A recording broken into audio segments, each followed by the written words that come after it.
Hello everybody and welcome back to another tutorial, this time looking at how to fly VOR radial approaches and visual landings. So it's something you might come across depending on where you're flying into.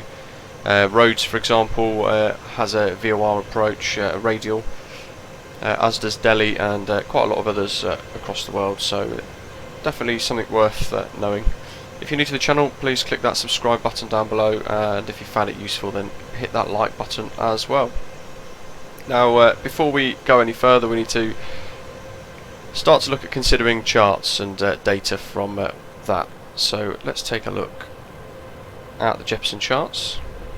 You can get some for free as well off ChartFox. So here we go. We're positioning at the moment to join this Nilas 1 Sierra arrival for runway 06 at Rhodes. And we've had to do a few things to prepare. So the first piece of information we need is that VOR frequency there of 108.6. We know that from the charts we're going to fly into this Nilas waypoint down at the bottom of the screen, heading at 273, and then we're going to head up to this next waypoint here, DME 17 from par. So that triangle there it's basically telling us that we're going to be 17 miles away from Rhodes at that moment in time. And at that point we'll be looking to commit to a turn for this radial arc, this DME arc. And you can see here from the piece of information that I'm boxing at the moment that we want to be at 6,000 feet and 15 miles, so we're going to be flying a 15-mile radial around that VOR station at the airport, Rhodes Airport. So we need to make sure this 108.6 is tuned, and as we're flying this arc we want to make sure that we are exactly 15 miles all the way around up until we get to our final approach. And at that point we'll drop down to 5,000 feet here, and then we'll be making our turn for final approach. You can see there max speed of 230 knots, but the slower you guys are, the more time you get. If we take a look at the next chart then, so we've flown the radial, that sort of 15-mile red line that I've just drawn. We're tracking 15 miles all the way around. We drop down to 5,000 foot and then we're turning left, and we need to know this 065 degrees. This is the course for the VOR, so that's important for us to put into the MCDU. So we'll have Paradisi VOR tuned in 108.6 and 065 degrees, as well as the VOR course, which is effectively like the ILS runway heading that we would put in. We could also put in the Rhodos NDB 339 as well. And you can see at the top here we've got our final approach course on the approach plates for the VOR Zulu, the VOR frequency of par, and our decision height as well of 1,100 feet. We've got our missed approach information here, so climb straight ahead to the par VOR, intercept, and then turn right. Max 185 knots to the RDS VOR, climb into 6,000, and then hold. So loads of bits to consider with this. Effectively the descent and the arrival are going to be all down to us to manage ourselves. Descent wise, we've got our missed approach there of 1100 feet, so we'd put that 1100 into MDA because 1081 on the decision height for the RNAV is out of the range of it. So you can see on the charts here at 1100 foot, that's where we'd have to declare a missed approach if we've missed that and we're not stable or we can't see the runway or anything like that. So take a look at the charts and be familiar with it. There are different varieties, so there's a VOR Yankee as well, which will look slightly different, but the process is all effectively the same, and the landing is of course down to us. So let's take a look at our progress, and we'll look at how to input all of this data into the aircraft itself.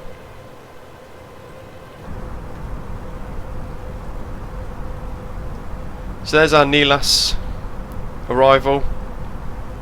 It depends on your route, so all of the SIDS and stars will look slightly different, and you might join that DME arc at a different angle or whatever, so it all depends on how you're arriving basically. But the key thing's going to be knowing this button here, changing your nav display rows, and more importantly, make sure you've set up for your approach early so everything's all ready to go. You can see that 1100 NDA in the box there, and you need to make sure your RadNav page is set up. So as you can see, as we discussed earlier, we've got our 108.6 frequency tuned to VOR1 and our course for the runway heading of 065 degrees from the charts. If we want to put that Rhodos NDB in, we can just go ahead and type in 339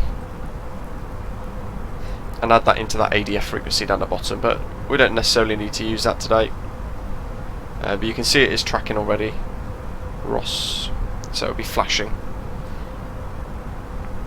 Now, how do we fly this this DME arc then?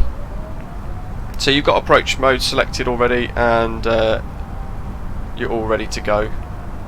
And as you can see, the aircraft's turning early to start turning in for this VOR arc that I've pre-programmed. We're at 6,000 feet, and we're in approach mode, so the aircraft's flying that green dot. But you know, speed is time, so we'll go ahead and put in flaps 1, so that we're dropping down to 185 knots, and get everything else ready so you've got less to do. So auto brake low, ground spoilers are already on, landing lights are already on, as you can see on the ECAM memos there, and all cool.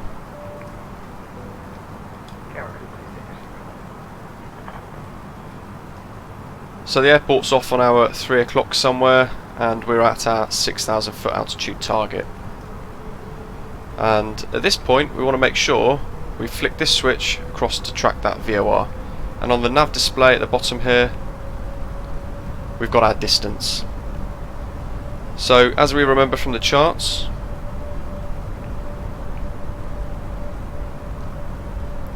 we want to look for the nav display to hit 17 nautical miles, and at 17 we're then turning left to fly that radial arc 15 miles radius. And we fly that 15-mile DME arc all the way around. As we get to about halfway point, we're looking to descend down to 5,000 foot. And if we're given speed restrictions and things as well, then we obviously fly to those too. Keep your nav rows onto like 10 nautical miles so you can see nice and close. And there's very little work out of the window really. A lot of this radial is going to be focusing on manually turning the aircraft and keeping an eye on that that distance there.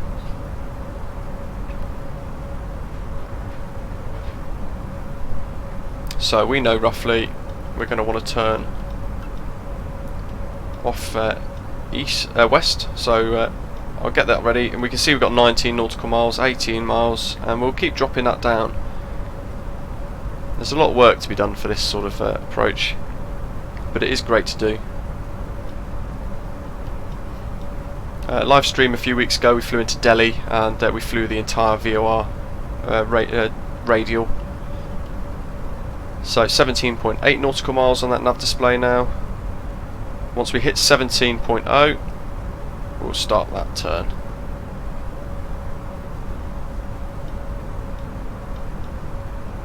So there we go. So we're turning to join that DME arc. At this point we'd obviously been cleared by ATC as well. If we're on VATSIM, we'd have already been cleared to fly the VOR Radial, or the DME arc for runway 06, and we'd have already been given it as a VOR Zulu approach. If it's a VOR Yankee, of course, then we'd be using the Yankee charts. And we want to keep turning until we've got that radial set to 15 miles. And depending on our speed, we might have to turn early. We're at 15 now. We're still turning, so we might have to come a little bit wider.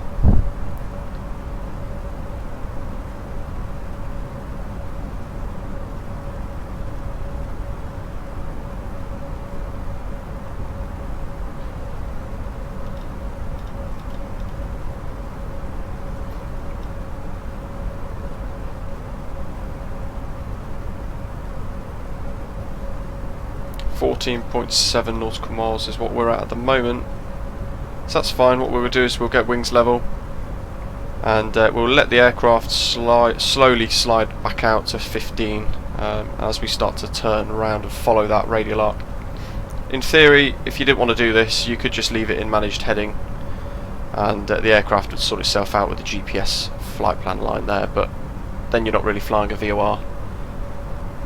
14.8 nautical miles. Of course, as well, we'd have been asked to report runway in sight, so that's quite important to be able to do too.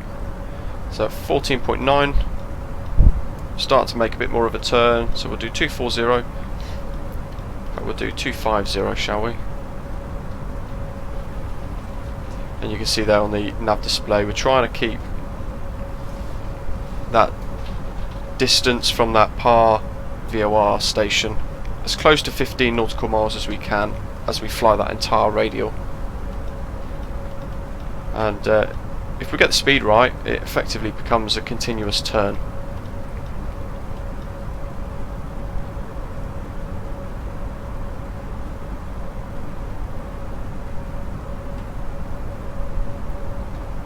So a lot of work to do, and as we're looking as well, if we can try and spot the airport, because we need to report runway in sight, but we'll focus more on that when we get closer. And when we get towards our final approach, that's where our VOR course comes into play. So we'll have that VOR Rhodes on the nav display ready, and you can see that as we'll turn onto finals, we want to align that blue arrow, which is the runway course at the VOR station, to be in line, similar to what we do for the magenta lines for the ILS.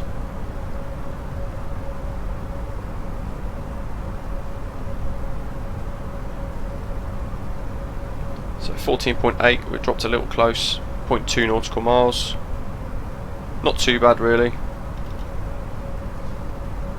So it just takes a little bit of fiddling. If you wanted to track that NDB, we could obviously put that ADF2 on as well.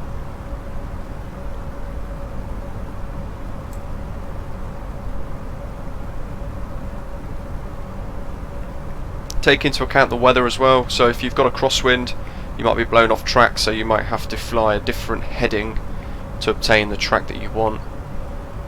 Same with at the minute, as you can see, we're flying downwind, so we are being sort of pushed slightly out of the line, straight ahead effectively, so we might have to make tighter turns at certain points. 14.9 nautical miles, so we're still just inching that turn across to try and achieve that 15, which we're at now. And we can start looking at dropping down to 5,000 feet as well. Tuned into whatever local QNH we've been given as well. And all the while making sure that we're keeping that, trying to keep as close to that 15 nautical miles as we possibly can.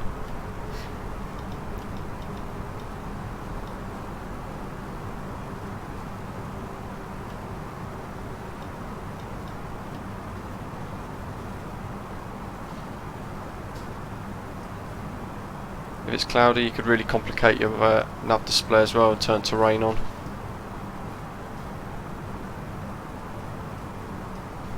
.15 nautical miles still.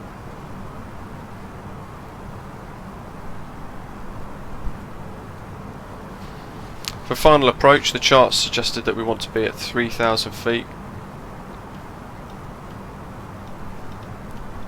But that's nearer towards the finals. As you can see, we've got some terrain and stuff we'll be flying directly over.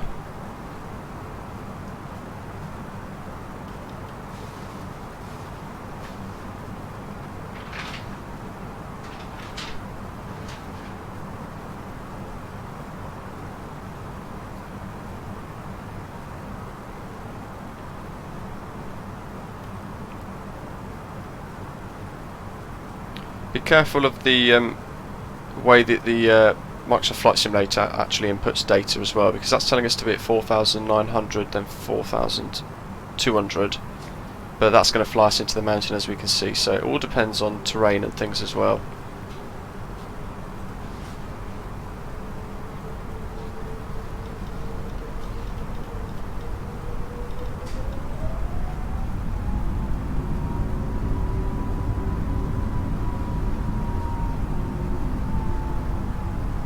So check the charts. They don't always match up with Microsoft Flight Simulator, as we can see in this example today. If you see red on your terrain, then it's not good, so try and get yourself clear of it. And all the while still managing all of this, we're trying to keep 15 miles radial.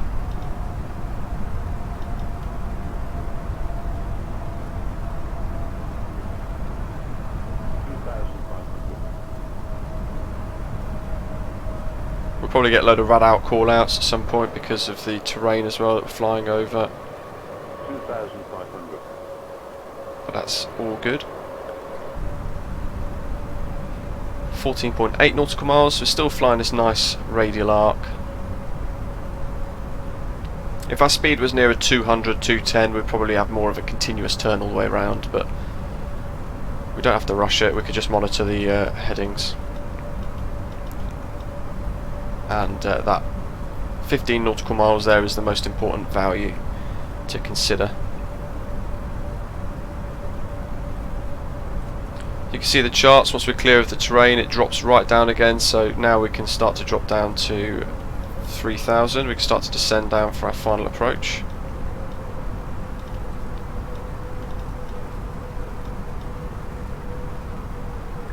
And you can see there we've got 3,000 foot there.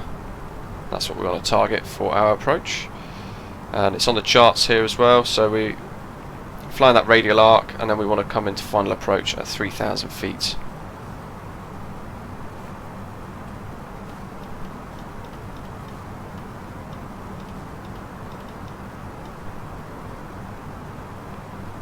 It could be useful as well if you're able to work out your descent angle. We want a 3-degree glide slope, so it all depends on your ground speed in knots as well. So if you're looking at maybe a ground speed of 140 knots, then you want a rate of descent of 743 foot per minute as a example to you guys.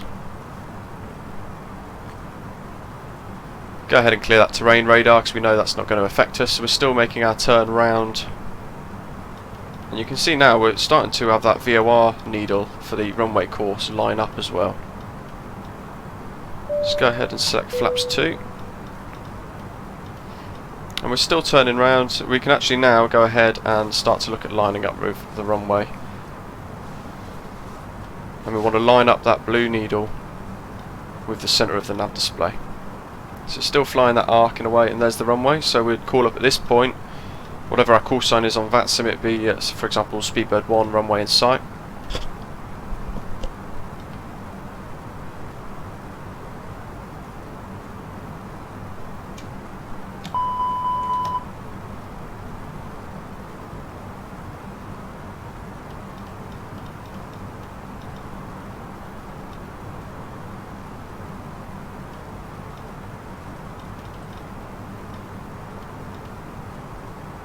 And then we can go ahead and select missed approach altitude roughly,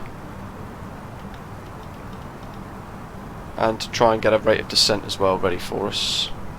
Configure the aircraft for the landing so we can go gear down. Especially on this example, it's quite a steep descent between two of the points, so gear down would increase drag on the airframe.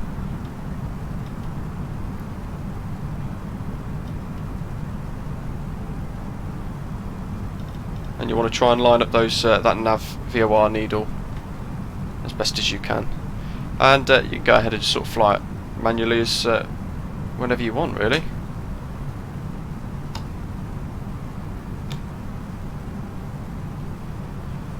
Let's go flaps full.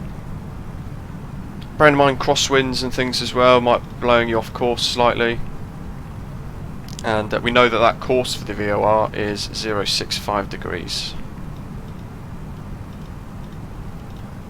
So if you haven't really got visual, you'd be looking to keep that blue line flush with the rest of the line, the blue on the nav display, and you'd be setting that VOR course at 065.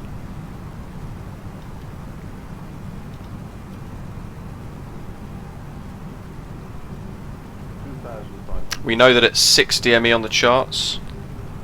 We want to be at 2,000 feet.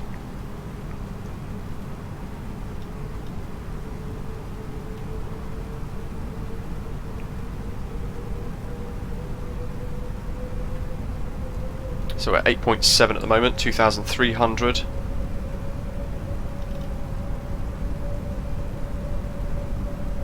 And we've flown that radial all the way around, manually changing the heading as we go, and we've got ourselves lined up with the runway fairly nicely. We've got gear down earlier than probably necessary, but that helped slow us down for finals. Then we go ahead and just get that needle lined up for the approach. The procedure is different if we're flying a VOR approach with the actual VOR station being on another island. For example, it's Skiathos.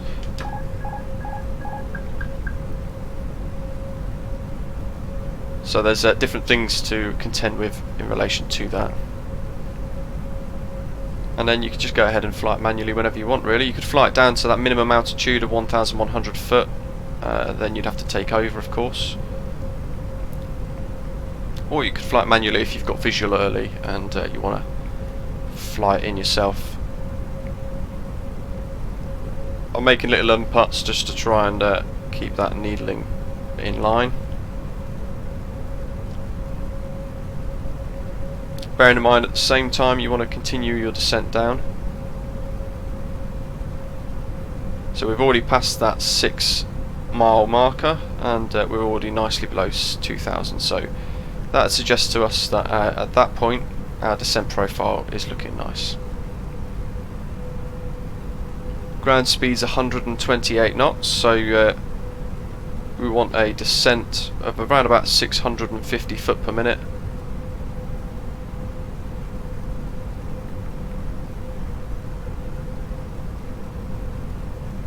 And if we were on VATSIM, of course, we'll be looking to get our landing clearance as well.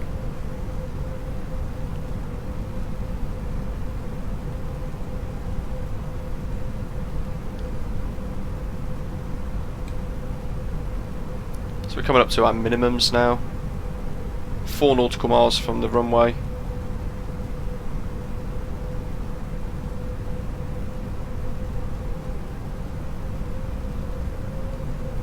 And it's for this one anyway, it's a very smooth approach in.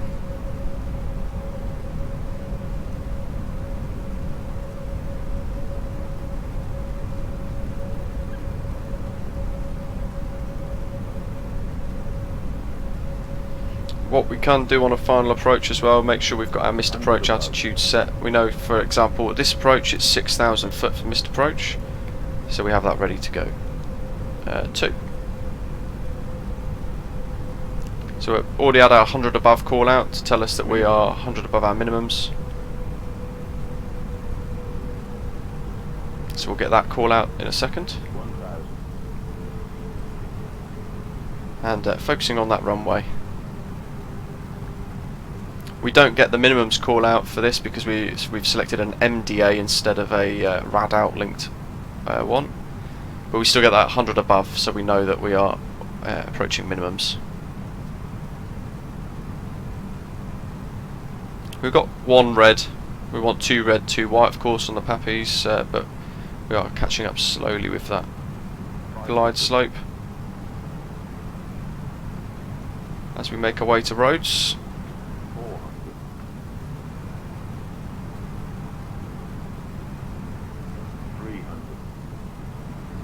Small adjustments as we go in.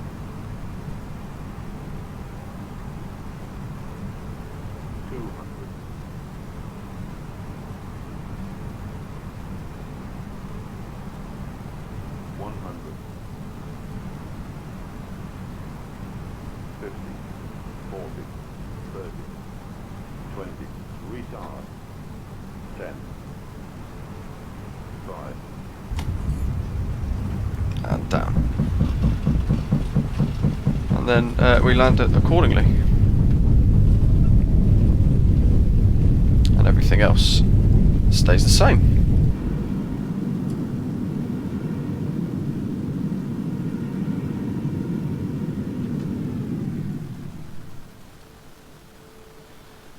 So as always, I hope you found the video useful. Another little tutorial. Definitely comes in handy for things like VATSIM. And be sure to check out the other tutorials as well on the channel. Make sure you click that subscribe button, and any content suggestions, anything you guys want to see, then of course just let me know. Thanks for watching, and see you all again soon for another live stream soon. If you've given it a go, then let me know how you get on in the comments too.